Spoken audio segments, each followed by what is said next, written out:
Assalamualaikum dan salam satu Malaysia. Bersama saya Fatin Ismail dalam berita sejarah. Pelbagai aspek arkeologi Lembah Bujang telah dibincang dan dikaji, sementara teorinya telah dibuktikan dengan dahil mengenai berbagai isu seperti evolusi negara pelabuhan dan proses perindiaan. Selanjutnya kita teruskan lagi segmen penerangan daripada saudari Najiah mengenai Lembah Bujang. Terima kasih saudari Fatin yang berada di studio. Okey, bersama saya Najiah Ismail yang akan memberikan penerangan lebih lanjut mengenai Lembah Bujang.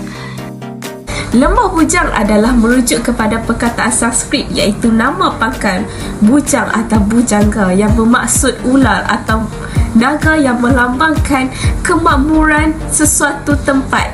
Ia merupakan salah satu tempat bersejarah yang terkenal di Malaysia kerana mempunyai pelbagai jenis tinggalan khazanah pada zaman tersebut.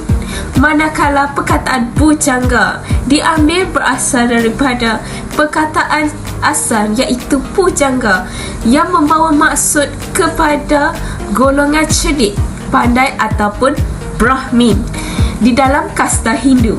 Dalam pengertian lain, perkataan Lembah Bujang ini diambil daripada perkataan Sanskrit yang mempunyai pengaruh Hindu-Buddha.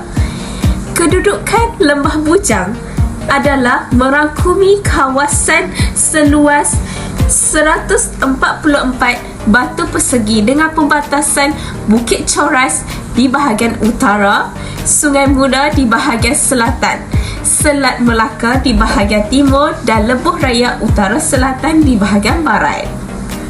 Selain itu, kedudukannya yang dianggap strategik telah menarik ramai para pedagang dari India, China dan Arab untuk singgah sana pada abad ke-4 hingga abad ke-11.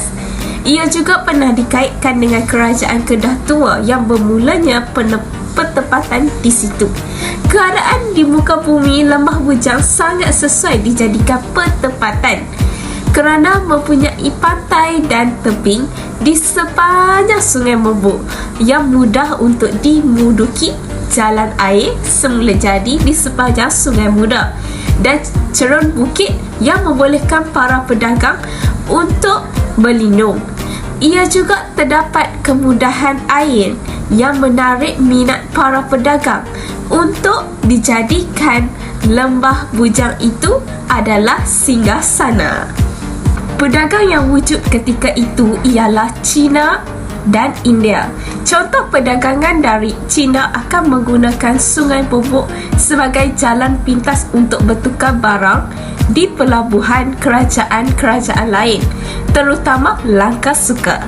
Sungai Merbuk digunakan kerana ia dapat menjimatkan masa untuk cepat sampai ke destinasi perdagangan berbanding menggunakan Selat Melaka dan Laut Cina Selatan yang mengambil masa lebih lama dan memaksa pedagang untuk mengelilingi seluruh kepulauan Melayu.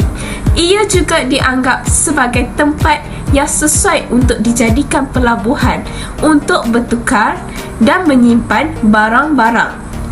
Menurut H.G. Quaritch Wells, kawasan Lembah Bujang memang telah sedia didiami oleh masyarakat pribumi yang terdiri daripada orang asli dan mengamalkan sistem ekonomi sara diri bergantung kepada pertanian dan hasil hutan seperti damang, rotan dan kayu kayan. Barang-barang seperti inilah amat diperlukan oleh para pedagang, manakala masyarakat tempatan memerlukan barangan seperti kain, rempah, pinggan mangkuk, tembikan atau barang pertukangan untuk keperluan harian mereka. Masyarakat asli ini menganuti fahaman animisme dan mudah menerima nilai-nilai baru. Ini memudahkan para pedagang yang membawa masuk mubalik bagi mengembangkan ajaran agama masing-masing. Sebagai contoh, pedagang India telah berjaya mengembangkan agama Hindu dan Buddha pada abad ke-5 di Lembah Bujang. Ia juga turut dijadikan pusat penyebaran agama Hindu, Buddha yang terkenal. Sekarang kita beralih pula kepada tapak pembinaan semula candi tersebut. Ini adalah contoh di mana candi-candi ini dibina semula. Semenjak tahun 1959, 14 tapak monumen di Lembah Bujang digali cari, tetapi hanya 9 sahaja yang telah dibina semula. Contohnya pembinaan semula tapak 5 Sungai Batu Lembah Bujang. Kedua ialah pembinaan semula tapak 8 Candi Bukit Batu Pahat Lembah Bujang. Seterusnya pembinaan semula tapak 11 Lembah Bujang. Di samping itu pembinaan semula tapak 21 dan 22. Di sini kita boleh melihat bahawa tinggalan monumen Buddha terdiri daripada tinggalan monumen mempunyai satu lubang terasing seperti yang saya sebutkan sebentar tadi. Terdapat beberapa candi yang terkenal di Lembah Bujang yang telah ditemui, antaranya ialah Candi Bukit Batu tapak 8, Candi Kampung Pangkalan Bujang tapak 19, 21 dan 22, Candi Estate Sungai Batu tapak 5 dan 11/3, Candi Kampung Pendiat tapak 16, Candi Kampung Pematang Pasir tapak 31 dan Candi Kampung Bedang Dalam tapak 50. Kemuncak kegiatan arkeologi di Lembah Bujang ditandai dengan pembukaan sebuah muzium tapak, iaitu Muzium Arkeologi Lembah Bujang dalam kawasan Borbuk pada tahun 1980. Semua jumpaan arkeologi yang ditemui di Lembah Bujang telah ditempatkan di muzium kecil.